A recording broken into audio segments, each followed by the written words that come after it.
Ini punya arti kursi yang di belakang kita, meja apa itu, bangku panjang Bangku. istilahnya. Tiga susun itu ada pendek, ini dan tinggi. Jadi pengertiannya berupa-rupa itu tinggi dan pendek, tetapi satu kesatuan.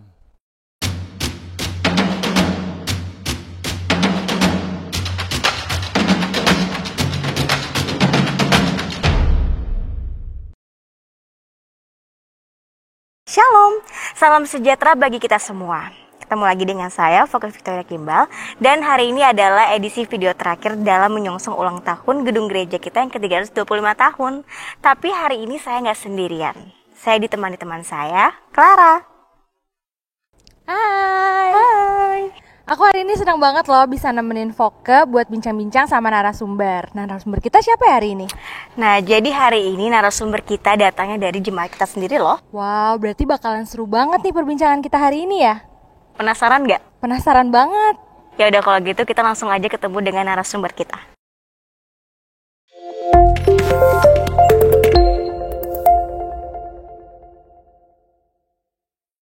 Nah, sekarang kita sudah bersama dengan narasumber kita, Pak Naiwan. Terima kasih banyak ya Pak atas waktunya. Terima kasih. Terima kasih udah hadir pada sore hari ini nih ya. Biar lebih akrab kayaknya kita langsung panggil Pak De aja kali ya. Benar. Mungkin Pak De boleh nih perkenalin diri dulu supaya jemaat yang nonton di rumah bisa lebih kenal lah sama sosok Pak De nih. Iya, terima kasih. Saya bernama lengkap Alfred Enos Nayawan. Saya jemaat di GPIB Sion DKI Jakarta yang dulu dipanggil saya sebagai pemerhati Gereja Sion. Gitu. Oke. Berarti Pak De ini suka foto-foto dengan sejarah-sejarah gitu ya Pak ya? Iya. Terus Bapak kumpulin gitu dalam Iya. satu buku. Saya suka kumpul-kumpul foto-foto sebagai dokumentasi saya sendiri pribadi sebenarnya. Tetapi lama-kelamaan saya bisa membuat satu catatan-catatan ringan dan akhirnya terjadi satu buah buku yang saya buat sendiri. Yang isinya diantara lain gedung gereja Sion, dia punya ornamen-ornamen dan lain-lain. Oke. Dan hasilnya itu disetujui oleh Majelis Jemaat GPIB Sion pada tahun 2002. Gitu. Judul bukunya apa Pak kalau kita Pada boleh waktu tahu? itu bukunya bernama Sejarah Singkat Gereja Portugis Buitenkerk. Yang dinamakan Buitenkerk artinya di luar tembok kota Batavia. Oke. Kalau Binnenkerk itu di dalam kota Batavia. Sebab di luar tembok dulu Batavia itu ditembokin. Jadi kita ada di luar tembok. Perbatasannya di sungai yang ada sekarang depan gereja ini di sebelah barat. Gitu. Oke, berarti menarik banget ya Pak De ya. Dari Iya. mulai ketertarikan Pak De nih dengan gedung gereja ini sampai akhirnya mulai foto-foto dan Iya. sampai menerbitkan sebuah buku. Iya. Saya cari sampai kemana-mana buku juga yang saya bisa gabung-gabungkan, bisa kombinasikan dengan hasil foto saya dan lain-lain. Dapat dari majalah, koran. Yang pada zaman itu orang bilang saya clipping. Bahasa iya. di clipping ya. Kira-kira begitu kali. Iya. Nah, jadi terjadilah satu buku kecil saya. Sebenarnya itu buku itu untuk pribadi saya. Tetapi akhirnya dibaca teman-teman dan jemaat di Gereja Sion, bolehlah bikin buku nanti untuk kalangan kita sendiri. Jadi tidak keluar buku itu. Begitu ceritanya. Sampai sekarang saya banyak dapat data kayak ini gedung gereja yang isinya apa saja, ornamen yang di dalam. Karena itu hasil dapat dari buku-buku yang saya baca juga. Dan buku-buku itu yang dikasih juga beberapa tamu yang datang dihadiahkan buku. Ini Pak Nayawan sebagai kenang-kenangan menambah informasi Bapak. Kenang-kenangan Bapak gitu. Wow, Gitu ceritanya keren awal. banget ya Pak. Saya penasaran nih Pak sama lonceng di depan gereja kita ini. Ya, lonceng itu memang semula-mulanya dia dipasang di situ karena di situ dulu ada satu pondok terbuka istilahnya yang tempat berkumpul kalau sore hari orang-orang sudah pulang dari perkebunan. Di sini paling banyak perkebunan tebu Jadi untuk mengikuti katekisasi pelajaran-pelajaran agama gereja Protestan, jadi dibunyikan lonceng itulah. Lonceng itu tempat orang-orang berkumpul dan dia mendengar katekisasi gitu. Nah, untuk lonceng tersebut terbuat dari apa ya, Pak? Dari besi tuang. Dibilang besi tuang karena sekarang itu istilah dicor. Jadi sebelum dicor, besinya dilebur, baru dia punya mal dibuat. Dan sesudah dilebur, sudah cair, dituangkan di situ. Jadi makanya dibilang besi tuang. Jadi di situ ada letter sudah dibikin memang. Letternya berbunyi God Ellen de Ere. Kalau Latinnya Soli Deo Gloria. Artinya apa tuh, Pak? Artinya itu kemuliaan untuk Tuhan. Lonceng itu. Berarti karena lonceng itu dibuatnya dari besi tuang, itu lah yang membuat lonceng ini bunyinya berbeda ya, Pak, daripada lonceng-lonceng lainnya. Ya, dan banyak pada waktu itu pengunjung yang datang minta dibunyikan. Dan banyak kali itu orang luar negeri, bukan orang kita. Jadi begitu dibunyikan, jadi semua mengatakan lonceng ini khas bunyinya katanya. Karena besi tuang.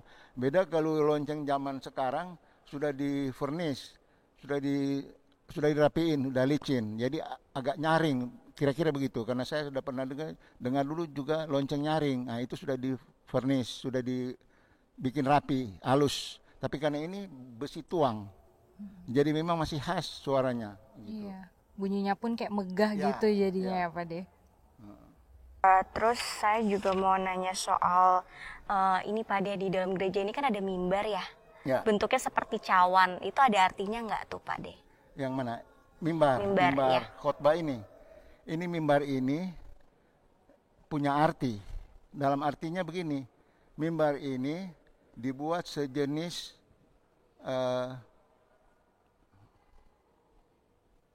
cawan perjamuan, mengingatkan Yesus memberikan cawan perjamuan kepada murid-muridnya. Jadi dibuatlah bentuk cawan. Dan di bawahnya itu ada 8 malaikat. Nah, itu punya arti tersendiri. 8 malaikat itu artinya begini, siapapun di atas itu mengabarkan firman Tuhan, maka ditopang, dijaga oleh malaikat Tuhan. Itu maknanya, dia punya pengertiannya. Dan kayu ini sebenarnya awalnya cerita kayu ini diukir tapi dilem. Jadi ini bukan kayu utuh, dilem. Dilem gimana tuh Pak? Dilem, sedikit-sedikit itu dilem, ditampal-tampalin gitu. Begitu. Jadi seperti kayak gini ya? Sampai dia terbentuk begini, gitu. Jadi di bawah itu ada 8 malaikat. Kalau kamu hitung ada 8 malaikat di situ. Jadi supaya siapapun yang memberitakan firman di atas mimbar itu memang benar-betul itulah suara dari Tuhan lah, seperti itu ya. Begitu, ya begitu. Ya, dijaga oleh Tuhan, siapapun di situ yang akan membawakan firman Tuhan. Pak De, di dalam gereja ini kan juga ada meja oval. Ya. Berserta dengan kursi-kursinya. Ya. Itu kursi siapa ya Pak De? Bagaimana? Meja oval berserta kursinya itu kan ada salah satu kursi yang lebih besar daripada yang lain ya. Ya. Itu artinya itu ada 8 kursi kecil, 1 kursi besar. Itu ada arti yang kursi besar itu duduk itu Letnan Jenderal di situ, Jenderal VOC. Jadi kalau ada keputusan gerejani dan juga termasuk keputusan negara suka disidangkan di situ. Jadi itu sejenis meja sidang ataupun disebut meja persekutuan. Jadi kalau ada pergantian pendeta pada zaman itu, maka disidangkan di situ. Dan pendeta disuruh ganti pendeta yang lain lagi. Nah, di belakang daripada sandaran itu ada, kalau kamu teliti, ada Alkitab yang terbuka. Baru ditopang oleh 2 malaikat. Itu menandakan pimpinan yang duduk di situ itu dia berdasarkan firman Tuhan. Jadi bukan cuma idenya sendiri dia memperhatikan para pendeta itu yang atau mau diganti pendeta. Jadi itu berdasarkan dengan firman Tuhan. Begitu dia punya arti daripada itu Alkitab yang terbuka dan ditopang oleh malaikat dua gitu. Dan itu kalau diteliti semua seterusnya itu ada artinya juga yang kakinya. Kakinya itu dari ada kaki singa. Jadi saya mendapat berita ini, tadinya saya cuma foto utuh kursi itu. Tetapi yang datang dari Singapura, Peter Lee, dia ahli juga ahli penelitian di Batavia. Jadi menurut keterangan dia, ini Pak, ini kombinasi antara Cina dan Eropa. Jadi dia punya ada arti itu. Dan ada 8 yang lain itu sejenis kalau sekarang itu para majelis gereja untuk memutuskan siapa yang mengganti pendeta. Dari zaman itu memang pendeta dikuasai oleh pemerintah, oleh VOC. Jadi kalau VOC sudah tidak mau seseorang pendeta itu diganti dengan pendeta lain lagi. Jadi pernah terjadi kevakuman pendeta pada waktu kita. Itu sekitar ada yang pertama vakum 9 tahun. Dari tahun 1807 sampai tahun 1816. Ya, 9 tahun. Itu 1807 Engelbert, H.H. Engelbert. Nanti sesudah 9 tahun baru dapat C.H. Ross, pendetanya. Sesudah itu ada juga vakum yang terlama. Sampai 1894, itu 92 tahun. Lama memang tidak ada pendeta di sini. Sesudah itu kita sudah masuk ke kemerdekaan. Gitu. Sudah masuk ke kemerdekaan. Jadi pada waktu itu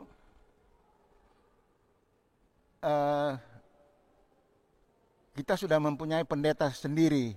Itu Charles Poire namanya. Dia yang pertama pendeta di GPIB Sion. Dia tahun 1942 sampai 1982. Itu berapa banyak tahun ya. Jadi sesudah dia itu baru kemari terus, kita sudah ada pendeta terus sampai sekarang. Itu cerita daripada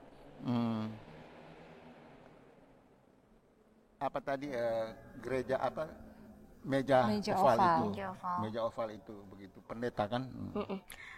Kalau kursi yang di belakang kita ini fungsinya apa ya Pak Ade yang 3 baris ini? Kalau ini punya arti kursi yang di belakang kita bangku panjang istilahnya. Ini bangku panjang 3 susun. Ini punya arti. Ini dikasih oleh seorang tentara Belanda, Johannes Kolle kalau nggak salah. Jadi itu punya arti. 3 susun itu ada pendek, ini dan tinggi. Jadi pengertiannya berupa-rupa itu tinggi dan pendek, tetapi satu kesatuan. Itu satu kesatuan. Jadi duduk di situ sebenarnya para petinggi. Kalau jemaat malah di sini, bukan di depan dia, malah di belakang petingginya. Para gubernur ada duduk di belakang di bangku itu tuh. Bangku tiga susun itu. Nah, kalau jemaat adanya di sini. Jadi pada tahun itu di sini tempatnya.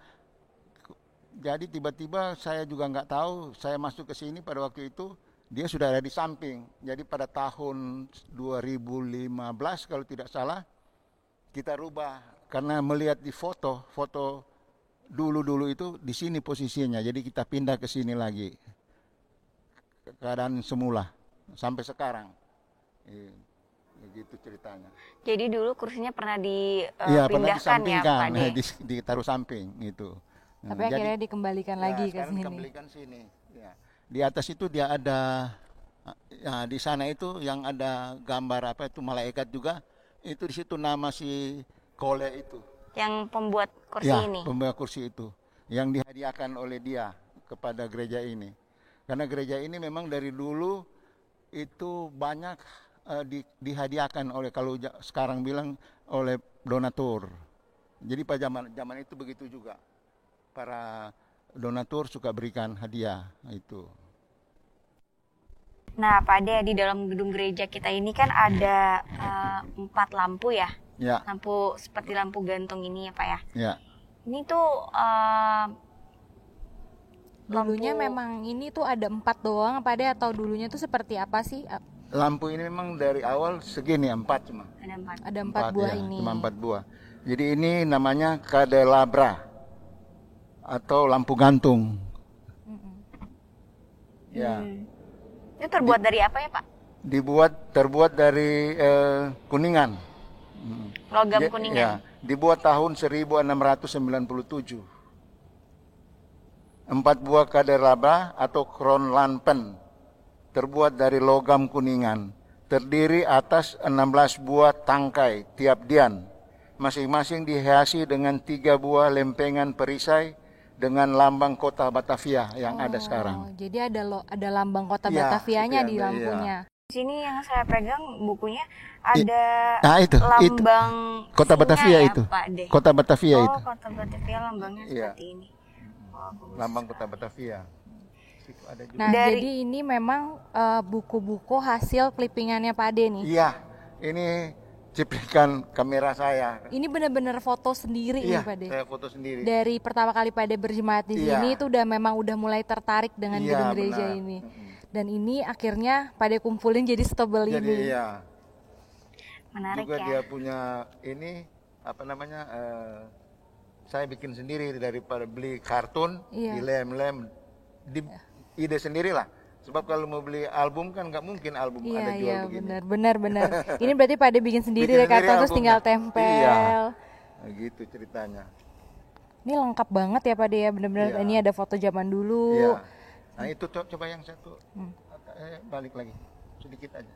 Nah ini lambang kota Batavia ini, yang sana. Kalau ini lambang company, ini cap. Ini Cap lambang kota. kota Batavia Iya. ini yang ini. Ya. Kalau ini company, Oke. kalau ini kan cap, cap Batavia itu. Mungkin bisa dikasih lihat ke buat yang di rumah Iya. supaya bisa tahu ya. Ini ya Pak De ya jadi. Iya, kota Batavia itu. Pak De, ini kan kalau misalkan aku lihat nih di sini ini kan sampai tebel banget ya. Ini foto-fotonya pun Pak De fotoin sendiri, terus ini juga Pak De yang tempel sendiri, ada keterangan-keterangannya. Kira-kira boleh nggak sih diceritain Pak De, kenapa sih Pak De sampai buat seperti ini? Ya, karena saya tertarik dengan gedung tua ini yang ada isinya yang memang benar-benar sangat tertarik karena barang-barang antik yang ada di dalam gedung gereja kita. Yang saya sangat konsen karena saya tahu cuma di gereja kita yang ada. Jadi saya ambil foto di segala sesuatu itu, baru saya bukukan. Saya bikin di sebuah album yang buatan sendiri juga. Karena rasa saya rindu sekali dengan sejarah. Saya sangat rindu dengan sejarah gereja kita karena saya sih tadinya berjemaat di sini, tiba-tiba beberapa kemudian menjadi majelis jemaat. Jadi saya merasa rugi kalau saya tidak tahu sejarahnya. Sebab sejak awal saya tanya di TU tata usaha kita, zaman itu tidak ada sejarah. Jadi saya tertarik untuk bikin sejarahnya, walaupun istilah orang itu clipping. Ya Pak De, ini kan banyak banget ya foto-fotonya nih. Ini kayak kalau kita bahas satu persatu nggak bakalan cukup nih seharian. Iya, Yang pasti betul. kita banyak banget dapat pengetahuan dari foto-foto yang udah Pak De kumpulkan ini. Dan diharapkan juga nanti teman-teman yang nonton di rumah nih juga tertarik juga nih sama kayak Pak De nih tentang sejarah gedung gereja Sion. Karena aku sendiri pun setelah ngelihat foto-foto Pak De ini dengan yang lama terus yang baru-baru juga ada, ini langsung tertarik nih kayak dengan sejarah gedung kita, gereja kita sendiri. Nah, Pak De, saya penasaran banget nih sama perkembangan kehidupan berjemaat dari zaman dulu tuh seperti apa sih Pak De? Karena kan kita tahu sendiri kalau Pak De ini salah satu jemaat terlama ya di sini, berjemaat lama. Iya. Jadi saya berjemaat di sini, yang ada catatan saya dulu jemaat di GPIB Sion ini ada sekitar tahun 1982 itu ada 12 sektor pelayanan dan 1 sektor HK. Oh, total 13 berarti Pak dia. Iya, iya. Bukan, dia sektor HK sendiri, dia satu sektor. Oh, Kita bisa. yang itu 12 sektor. Jadi memang ada 13 sektor, tapi dia sektor sendiri. Gitu. Terpisah ya. Jadi ya terpisah. Karena dia kebaktian sendiri sih. Jadi kalau waktu itu ada pendeta berbahasa Mandarin, dia pakai Mandarin kan. Di bawah ada pendeta yang menerjemahkan bahasa Indonesia. Atau kalau di atas bahasa Indonesia di bawah ada Mandarin. Gitu dulu. Tapi saya sekarang ini sudah nggak kelihatan. Ya, jadi berikut terus dia turun jadi 10 sektor pada tahun 1984. Baru dia turun lagi di 86 sudah ada 8 sektor. Baru dia turun lagi 89 dia 5 sektor. Ini terakhir sekarang ini sudah 4 sektor. Apa sebab dia menyusut banyak? Karena sini di sekitar sini dulu, apalagi itu Mall Mangga 2 dan sekala itu jemaat kita banyak yang tinggal situ, tapi sudah tersingkirkan kemana-mana. Makanya kita sudah dibentuk per wilayah. Jadi sekarang kan kita istilahnya wilayah. Jadi wilayah itu tunggu dulu. Wilayah itu ya kayak sektor 1. Dia punya wilayahnya Pangeran Jakarta, Mangga 2, Mangga Besar, Karanganyar, Gunung Sahari. Kalau wilayah sektor 2, Tanjung Priok, Semper, Sunter, Ancol, Kunir, Kampung Bandan, Pasar Ikan, Muara Baru, Pademangan Barat. Kalau wilayah sektor 3, Tangerang, Kebun Jeruk, Muara Karang, Pluit, Teluk Gong, Angke, Jembatan 5. Kita sektor 4 itu jauh-jauh. Bogor, Depok, Cibubur, Cikarang, Bekasi, Rawamangun, Klender, Cempaka Putih, Kelapa Gading dan Raja Wali. Itu dan tetap ada jadi sektor 1 sampai 4 itu di dalamnya tetap ada sektor HK. Karena dia sektor sendiri dan dia memang terpisah jam kebaktiannya. Dia sore jam kebaktian. Kalau jam kita berapa tuh Pak? Ya. Sore jam berapa tuh? Jam 4. Jam 4 sore ya. Sore dia. Lalu kita kan pagi. Begitu. Itu tentang jemaat kita yang banyak yang sudah menyusut dan sudah tua-tua. Jadi maksud saya ke depan juga jemaat kita yang muda-muda janganlah tinggalkan Sion. Usahakan masih ada di Sion walaupun mungkin tinggal agak jauh dari Sion tetapi harus tetap berjemaat di Sion supaya mengembangkan terus atau mempertahankan terus tentang sejarah Sion ini. Ya. Sebab sejarah Sion ini sangat bukan ini cuman kepentingan kita di Jakarta, tapi ini sudah itu sampai luar negeri. Ya. Di mancanegara sudah tahu persis ini gereja ini. Dulu saya pernah kedatangan televisi dari Al Jazeera TV datang meliput di sini karena di sana ada beberapa raja itu yang pernah nanya apakah di Batavia itu katanya sudah jadi museum gereja ini. Jadi dia datang, dia mau lihat apakah benar sudah museum atau gereja. Dalam arti dari zaman dulu dibangun untuk tempat ibadah kan. Jadi dia kirim dia punya kurir-kurir, datanglah ke Sion. Nah itu ketemu dengan kita. Jadi waktu itu shoot hari-hari biasa, tapi dia tidak mau. Dia mau raja lihat itu ada jemaat yang masuk dan keluar. Jadi hari Minggu. Nah, sedangkan kita ada ketentuan hari Minggu tidak bisa. Nah, jadi akhirnya kita nego dengan PMJ, kalau boleh karena ini televisi luar negeri ini dari Timur Tengah. Al Jazeera TV. Jadi diizinkan hari Minggu. Nah, begitu ceritanya. Jadi di-shot, dibawa ke sana beritanya. Jadi di sana tahu ini masih gereja, bukan museum ya. Nah, jadi itu saya mau ceritakan sedikit kamu ke muda-muda itu supaya pertahankanlah gereja kita ini. Besok-besok kan saya sudah tidak ada. Kamu yang bisa penerus. Harus banyak belajar, apalagi anak-anak muda bisa lihat internet dan segala macam.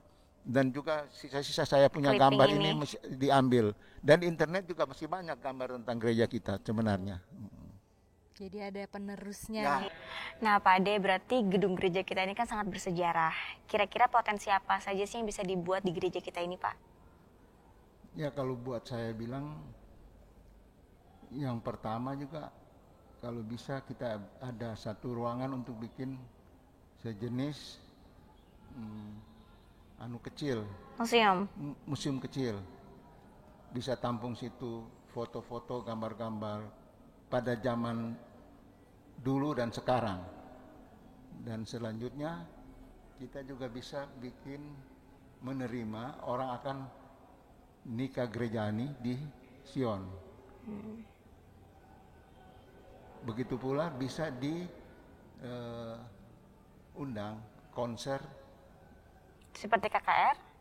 KKR, karena KKR itu pernah terjadi pada tahun 1800 sekian itu, sampai muncul gereja GKI Patekoan sama Hudi.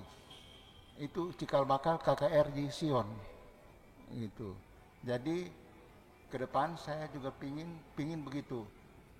Juga ada konser Keroncong Tugu. Kalau bisa kita undang dia bikin konser di Sion. Dan mungkin masih banyak sebenarnya ide-ide daripada anak muda itu bisa kita terapkan di gereja Sion. Saya rasa begitu. Karena banyak banget ya Pak De potensi-potensi sebenarnya yang bisa dibuat di gedung gereja kita ini. Mudah-mudahan sih bisa terlaksana. Amin. Terima kasih ya. Itu saya juga mengharapkan kamu sebagai anak-anak muda sebagai penerus daripada sejarah Sion. Jangan dilupakan. Karena ini sejarah ini bukan cuma di Jakarta yang tahu. Ini seluruh muka bumi tahu sejarah Sion ini.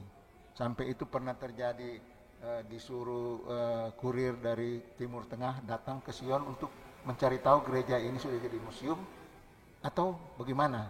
Nah, gitu. Jadi dia mau ambil gambar pada hari Minggu supaya dia melihat itu jemaat yang masuk dan keluar benar-benar ini gereja ini diciptakan untuk mula-mulanya untuk gereja, bukan untuk museum. Kira-kira begitu dia punya cerita.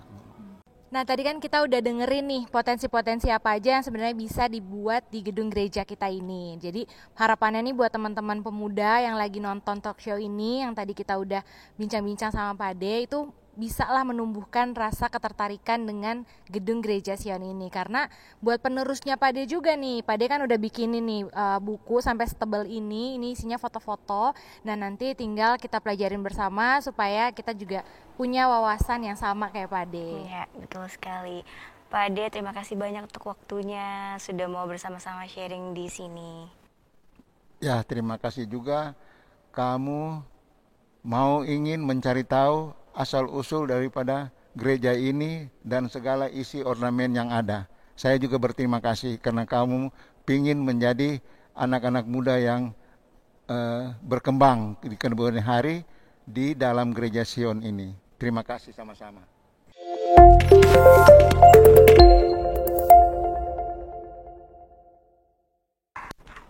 Wow, Clara tadi seru banget. Pak Naiwan kasih tunjukin kita foto-foto tentang sejarah gedung gereja kita ini. Benar, seru banget ya. Dan bisa dilihat juga kan, Pak De tuh ternyata seniat itu buat ngumpulin foto-foto dari gedung gereja ini. Makanya nih buat teman-teman di rumah, jangan lupa kita juga harus mencintai sejarah dari gedung gereja kita. Seperti Pak De, supaya nanti ada yang nerusin. Khususnya buat kita-kita semua nih yang masih muda, ya kan Clara? Wajib banget ya. Ya, dan teman-teman jangan lupa ya buat subscribe, like, dan juga share video ini ke sosial media yang kalian punya. Dan terima kasih banyak atas waktunya. Kalian mau ngikutin video podcast dan dokumentasi dari minggu pertama sampai minggu ketiga. Saya Foka Victoria. Saya Clara, kami berdua Pamit undur diri. Bye.